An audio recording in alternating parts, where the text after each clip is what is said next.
Alors donc pour cette loi binomiale donc de paramètre 12, 0, 3, euh, donc la probabilité que x soit plus petit ou égal à 11, donc évidemment on s'embête pas à additionner p de x égale à 0 plus p de x égale à 1, etc.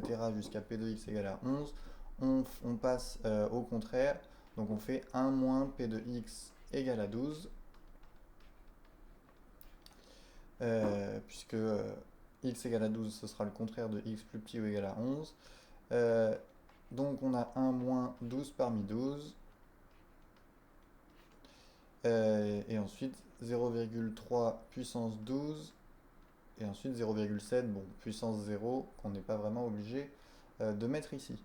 Ce qui nous donne donc 1 moins 0,3 puissance 12. Alors, je sais pas combien ça fait, mais ça doit pas être très loin de 0,99. Euh,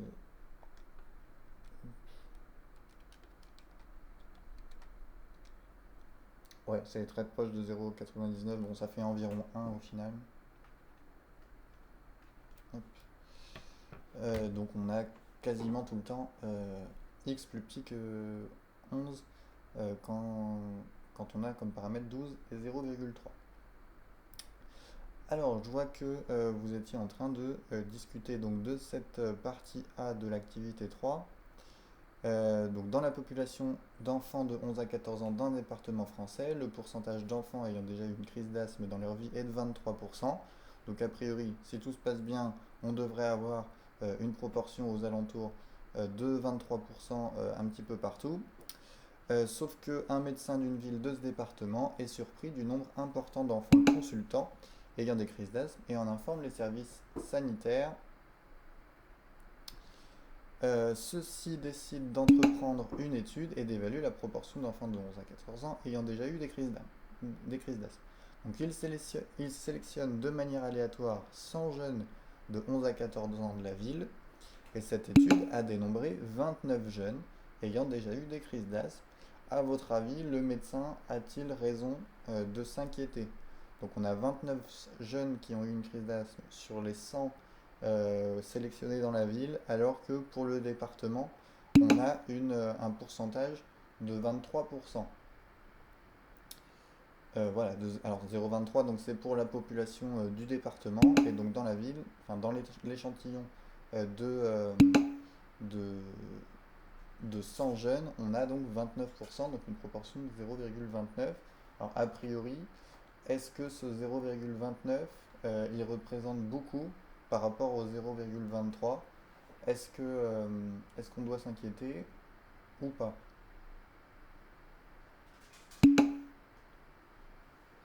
Bah non, nous dire celui-là, ok. Alors 29% c'est quand même... ok, certains disent oui. 29% c'est quand même plus que 23%. Donc on est quand même au-dessus de la moyenne.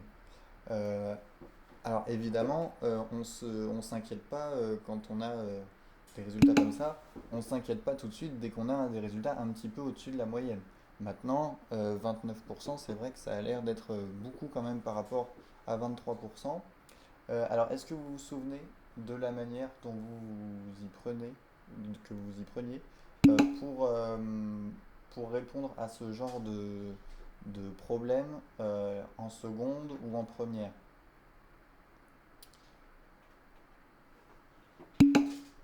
Pas du tout?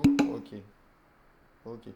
Alors, ce que vous faisiez les années précédentes, c'est que vous trouviez à chaque fois un intervalle de fluctuation. Alors, cet intervalle de fluctuation, en fait, il correspond à des valeurs qui vont regrouper 95% des valeurs qu'il est normal, en fait, de voir apparaître.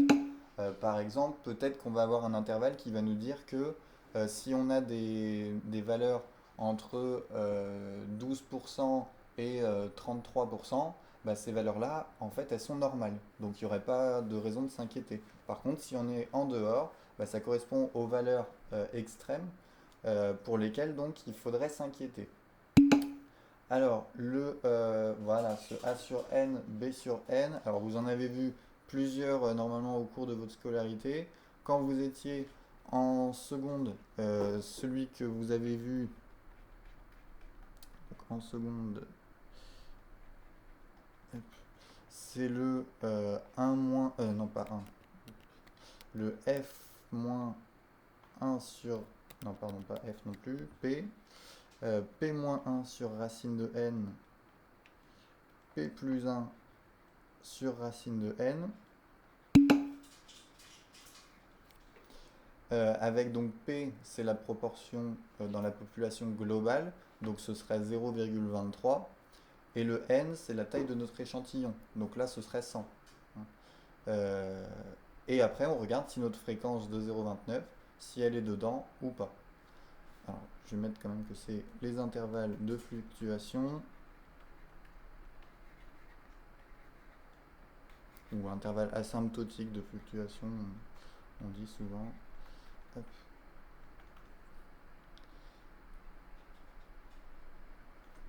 Donc voilà celui que vous calculiez en secondes. Alors il fallait vérifier que le P, il était entre 0,2 et 0,8, et le N, il fallait qu'il soit à chaque fois plus grand que 30, si je me souviens bien. Donc ce qui restreignait quand même assez les choses. Alors en première, vous en avez vu un autre qui utilisait une loi binomiale. Donc c'était le A sur N, B sur N, avec A, c'était le plus petit nombre pour lequel la loi binomiale nous donnait une probabilité plus petite que 0,025.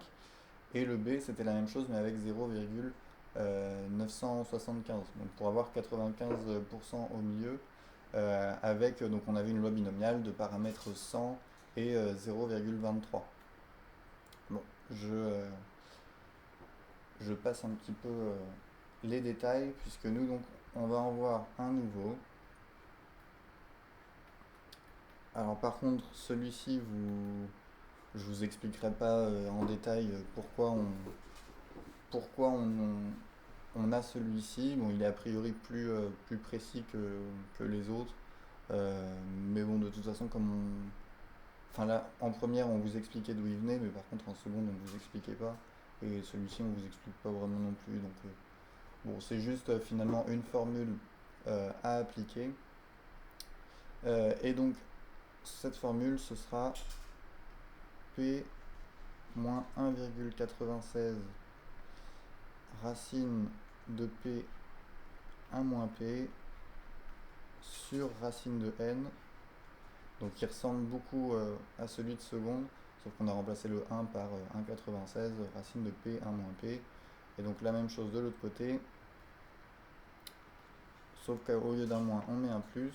Donc P plus 1,96 racine de P 1 moins P sur racine de N. Donc ça, c'est l'intervalle qui contient environ 95% des valeurs, et surtout, il contient les valeurs qui apparaissent le plus souvent. Enfin, c'est les valeurs, disons, normales. Alors, il y a quand même des conditions à vérifier. Alors, ces conditions, elles sont dans votre cours. Enfin, on y regardera plus tard de toute façon. Mais ces conditions, donc, il faut... hop, elles sont là. Hop, ici. Il faut avoir n plus grand que 30. N fois p, il faut que ce soit plus grand que 5. Et n fois 1 moins p, il faut que ce soit plus grand que 5 aussi. Donc, je le mets là. Et donc, on va vérifier ces conditions et calculer cet intervalle.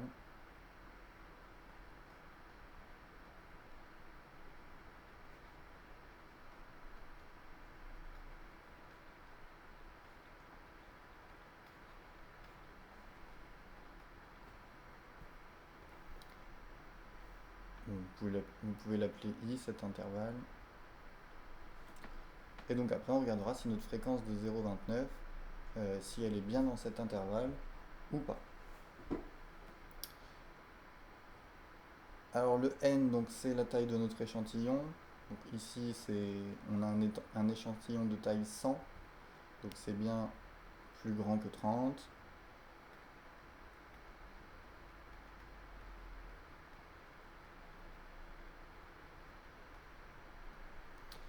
Le P c'est la proportion dans la population globale, donc c'est pas dans notre échantillon. Dans notre échantillon, la proportion c'est F, c'est la fréquence, et dans la proportion, dans la population globale, la proportion théorique, on dit, c'est le petit p.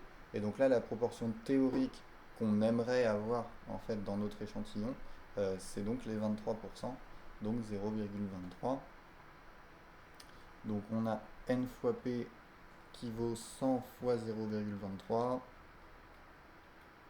donc 23. Donc c'est bon, c'est bien plus grand que 5. N fois 1 moins p, c'est 100 fois 0,77. Pourquoi j'ai mis 25? Ouais, merci. 23. Donc ça fait 77, donc c'est plus grand que 5 aussi. Donc les conditions de l'application sont vérifiées. Phrase à pas oublier.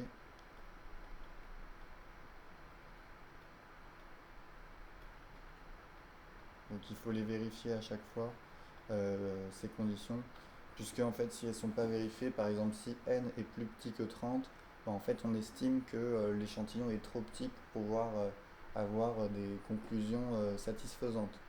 Donc il faut que le n soit plus grand que 30, et il faut aussi avoir une proportion P qui est ni trop petite ni trop grande par rapport à notre taille d'échantillon. C'est pour ça que n fois p, il faut que ce soit plus grand que 5, et n fois 1 moins p, il faut que ce soit plus grand que 5. Donc ça rejoint un petit peu les conditions d'application en seconde, où on voulait que le p, il fallait que ce soit entre 0,2 et 0,8. Pour les autres, ça ne marchait pas. Bon, là, ça élargit un petit peu, surtout pour des tailles d'échantillons très grandes. En fait, plus on prend le n grand, plus on a le droit de prendre le p petit, ou proche de 1, et inversement. Donc, les conditions d'application, non, s'il n'y a pas de S à l'application, sont vérifiées. Donc on va pouvoir calculer cet intervalle de fluctuation. Alors, je vous laisse faire le calcul de votre côté. Donc il n'y a plus qu'à remplacer.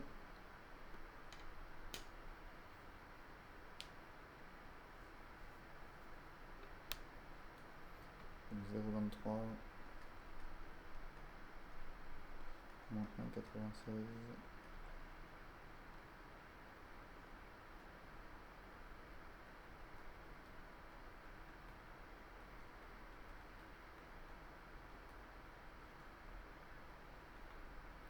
Divisé par racine de 100.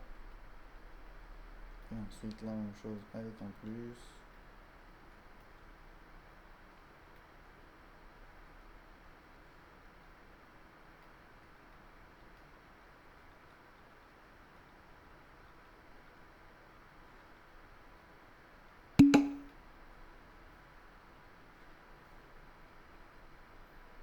Donc ça nous donne environ 0,14, d'accord.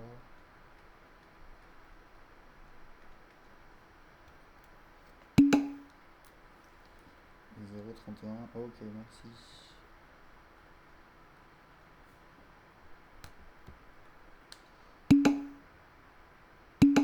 Ah, d'accord.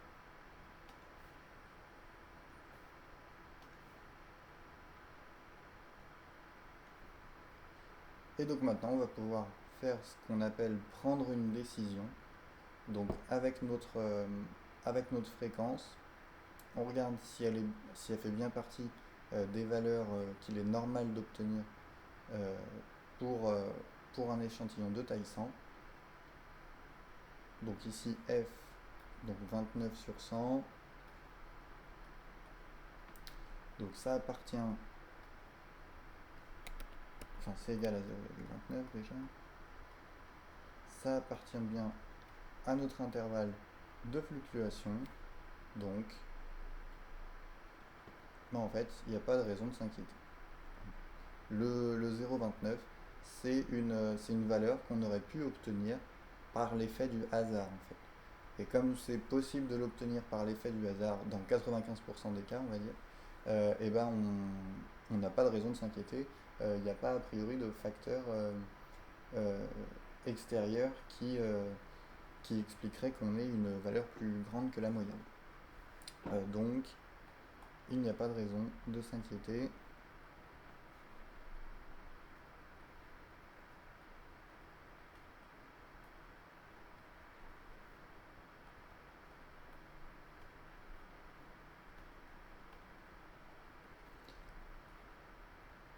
Alors, avec quand même un niveau de confiance de 95%. C'est-à-dire que on peut dire qu'on n'a pas de raison de s'inquiéter, mais on n'en est pas sûr, hein. Il y a que, parce que cet intervalle-là, il contient que 95% des valeurs, donc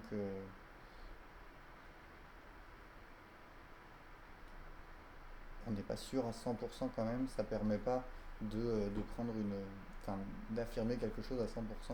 Donc on précise toujours qu'on fait cette conclusion-là avec un niveau de confiance de 95%.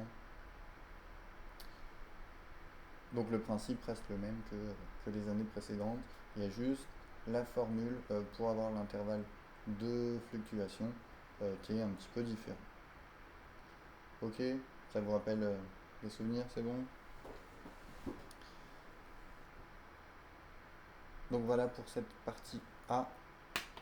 Euh, on fera le cours après, puisqu'on va faire la partie B avant.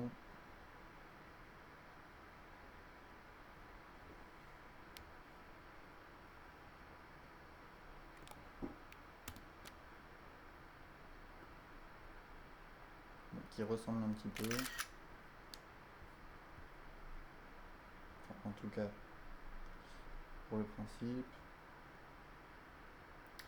Alors, partie B. Pour analyser l'effet d'un polluant sur l'environnement, on procède par prélèvement aléatoire d'échantillons sur des parcelles.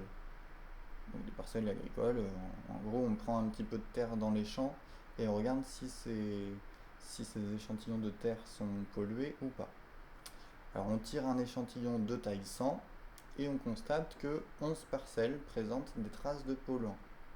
Alors le service communication se réjouit et affirme que la proportion maximale de 12% n'est pas atteinte. Par contre, une association affirme au contraire qu'on peut penser que l'hypothèse de 17% qu'elle avance depuis longtemps n'est pas contredite. Alors, qui a raison?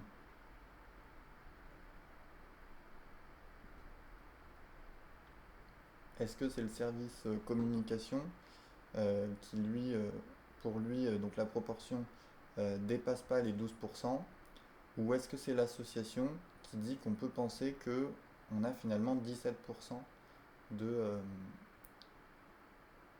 de pollution?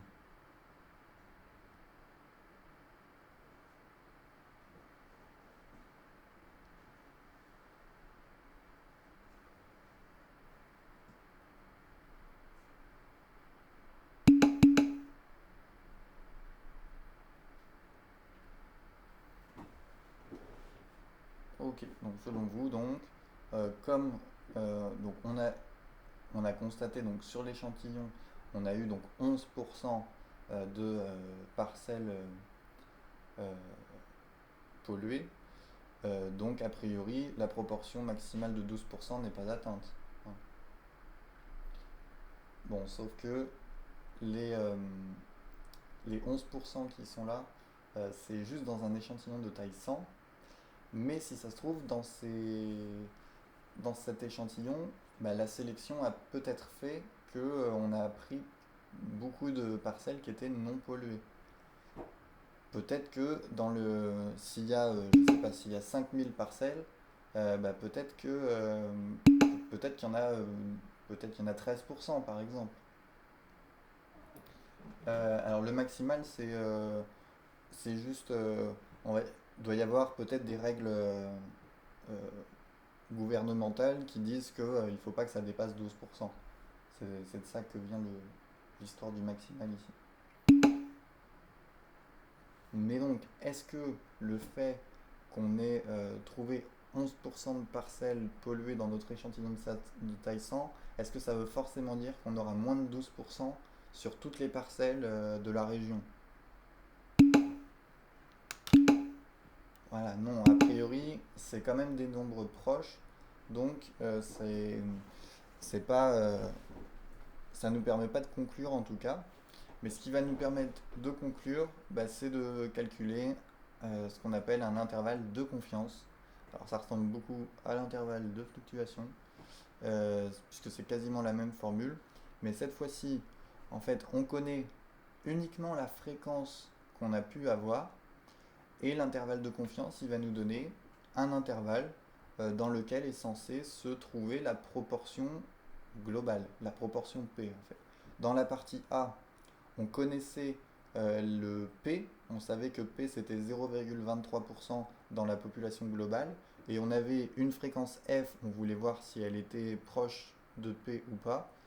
Et bien là c'est un petit peu l'idée inverse. Nous la seule chose qu'on connaît ici c'est F, on connaît que la fréquence de 11%, et on veut déterminer un intervalle en fait qui va, avec un niveau de confiance suffisant, qui va contenir la proportion P théorique.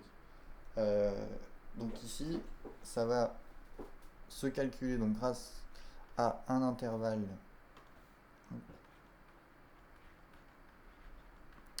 Alors, un intervalle de confiance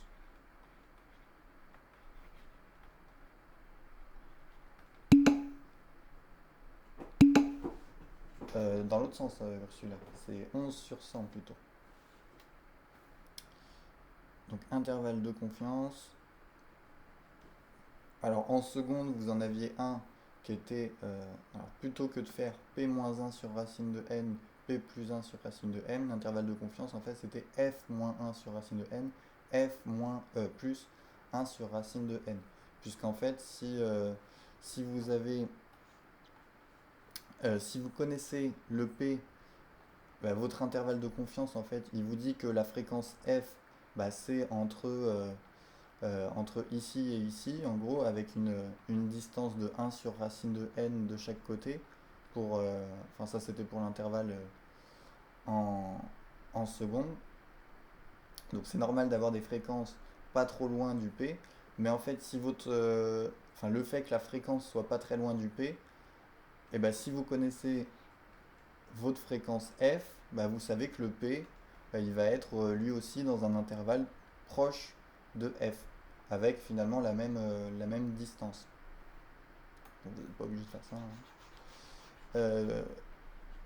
Et donc, en fait, l'intervalle de confiance, bah, ça va reprendre le même, enfin, c'est quasiment le même que l'intervalle de fluctuation, sauf que c'est f moins 1,96 racine de f 1 moins f sur racine de n, et de l'autre côté la même chose avec un plus, donc f plus 1,96 racine de, attendez,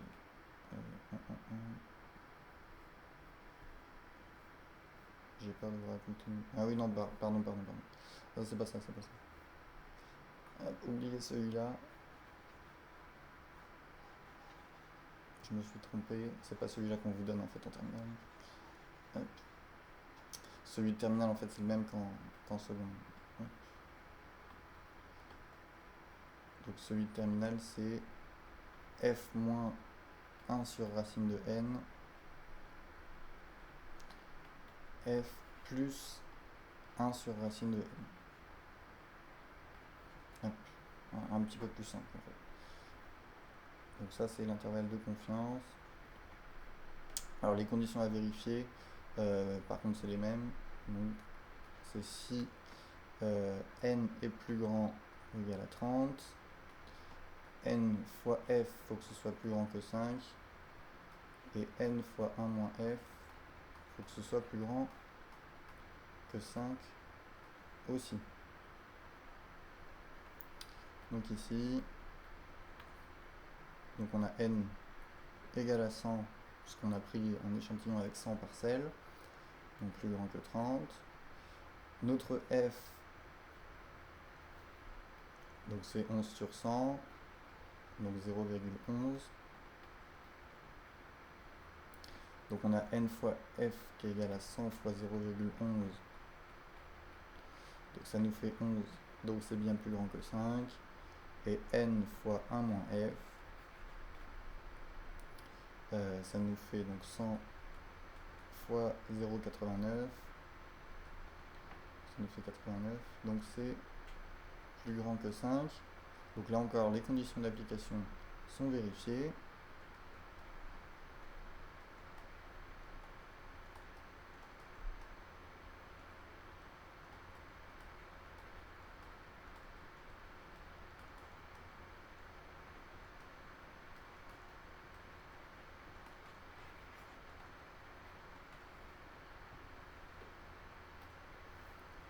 Donc on peut calculer notre intervalle.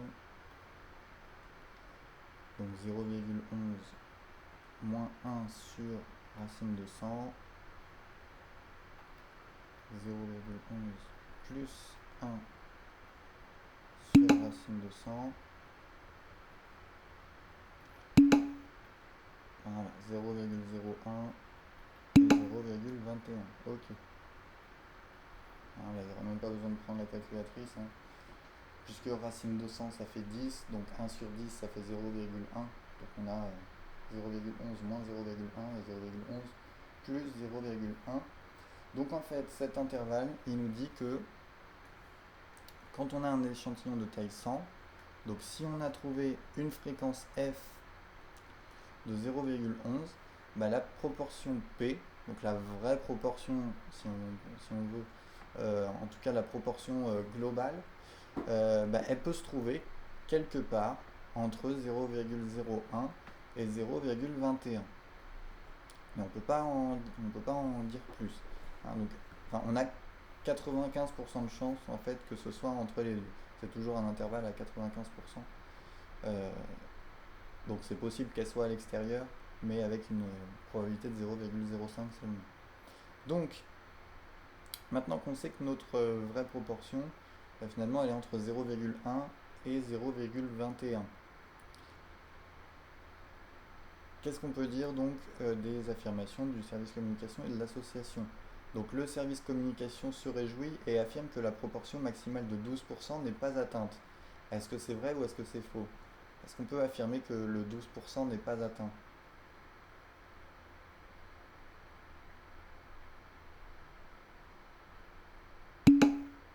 Voilà. Là, non, hein. Le service communication, on ne peut pas affirmer que ce sera plus petit que 0,12. On sait que ce sera entre 0,01 et 0,21. Donc il y a quand même une grande marge au-dessus du 0,12. Donc on ne peut pas dire avec certitude qu'on sera en dessous. Et donc l'association qui affirme au contraire qu'on peut penser qu'on a plus de 17%, elle par contre, effectivement, elle a raison, puisque on peut penser qu'on aura plus de 17%. Hein, c'est possible en tout cas. En tout cas,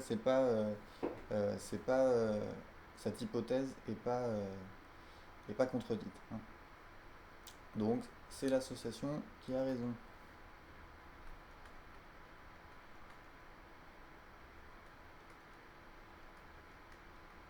Bon, il faudrait mettre une phrase pour dire que on sait qu'on sera dans cet intervalle à 95%, mais donc c'est l'association qui a raison.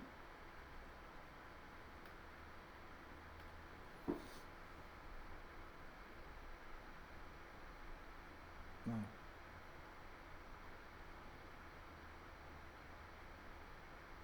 Donc ça c'était les intervalles de confiance. Donc le plus... bon, vous n'êtes plus trop concerné à présent, mais la difficulté en fait dans les exercices que vous avez pour le bac, c'est de savoir est-ce qu'on nous demande d'utiliser un intervalle de fluctuation ou est-ce qu'on nous demande d'utiliser un intervalle de confiance. Quand vous connaissez la proportion P Ça veut dire que c'est un intervalle de fluctuation. Et par contre, quand on essaye d'estimer la proportion P, bah, c'est qu'on a besoin d'un intervalle de confiance. Hein. Quand on a un intervalle de confiance, c'est ce qu'on appelle, enfin, on dit qu'on fait de l'estimation, parce qu'on ne connaît pas a priori P et on cherche à savoir ce que ça vaut. Par contre, quand on est dans un intervalle de fluctuation, euh, c'est de l'échantillonnage qu'on fait, puisqu'on a un échantillon avec une certaine fréquence et on veut regarder si cette fréquence est normale ou pas. Le bilan, et après on fera le cours.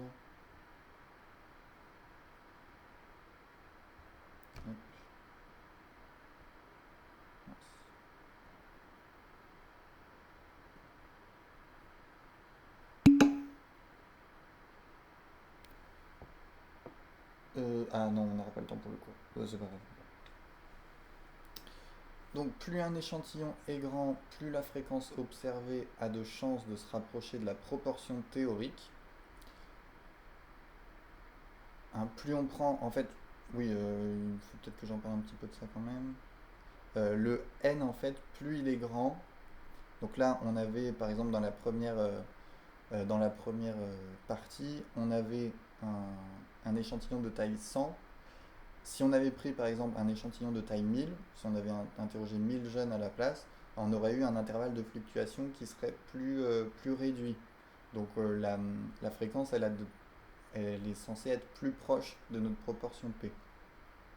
Donc plus un échantillon est grand, plus la fréquence observée a de chances de se rapprocher de la proportion théorique, et cela se quantifie grâce aux intervalles de fluctuation, et on pourra alors prendre des décisions quant à des hypothèses et évaluer le risque de se tromper, donc en regardant si la fréquence est dans cet intervalle ou pas.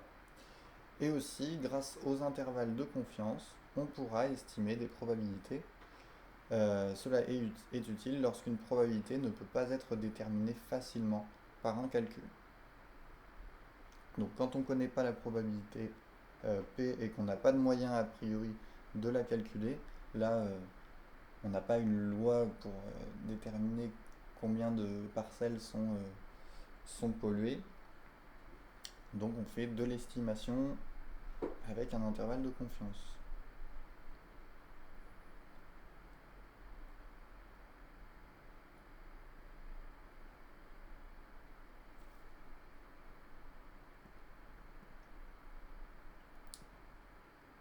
Vous me dites quand vous avez terminé d'écrire ça.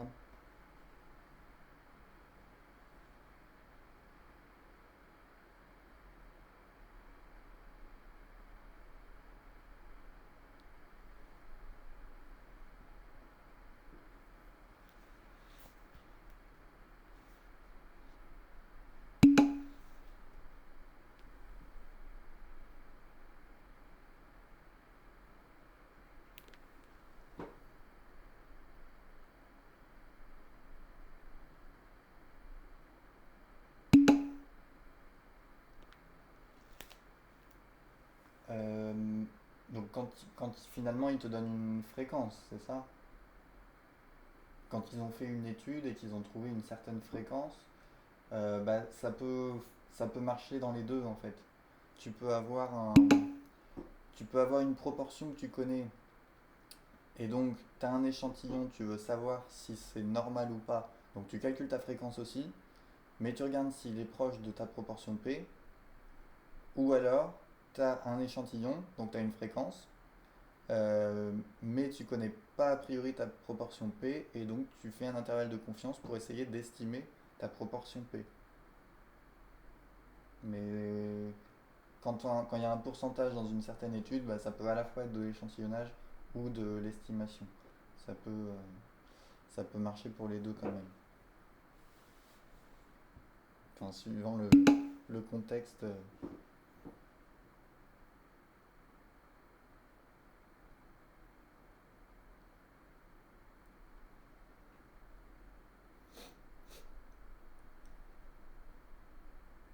Alors, vous mettez vite fait sur le chat quand vous avez fini. Ok. Que je puisse vous expliquer pour la suite. Enfin, j'ai pas grand chose à vous expliquer de plus.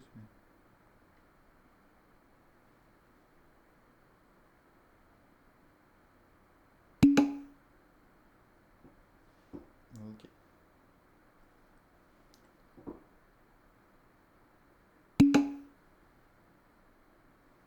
j'attends.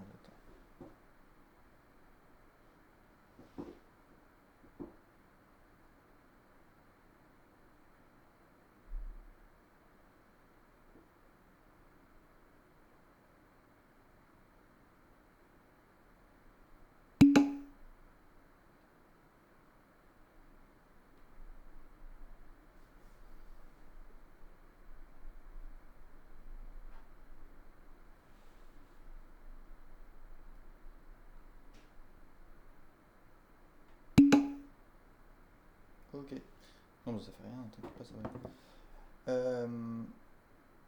Je suppose que c'est bon pour les autres. Donc, pour la prochaine fois, je vous donne pas d'exercice, mais je vous donne le devoir maison. Sauf que comme on n'a pas fait le cours là, peut-être qu'il vaut mieux attendre qu'on le fasse avant de traiter ces questions-là.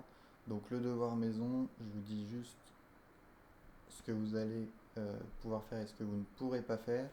Donc pour l'exercice 1, partie A, vous pourrez faire sans problème, partie B aussi.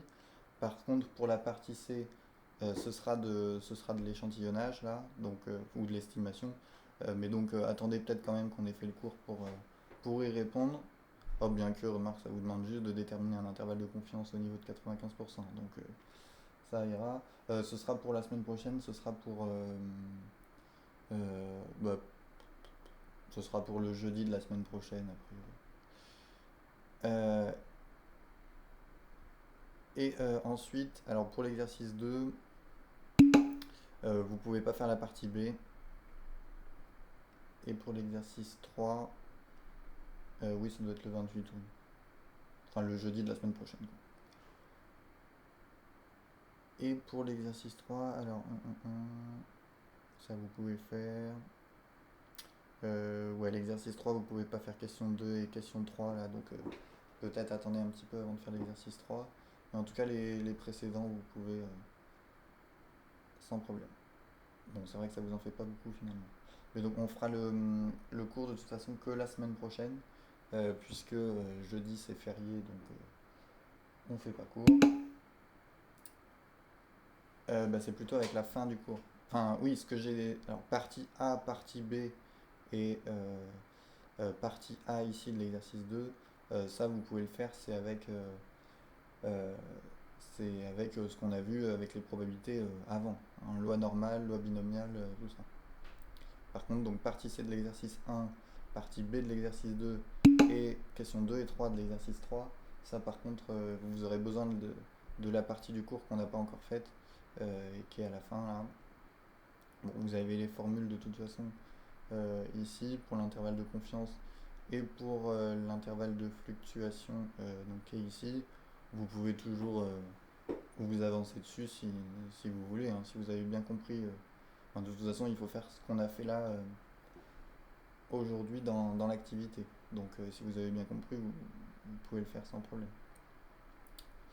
Voilà, donc à lundi et attendez pas la semaine prochaine pour faire le devoir maison, histoire de poser vos questions lundi si besoin. Bonne semaine.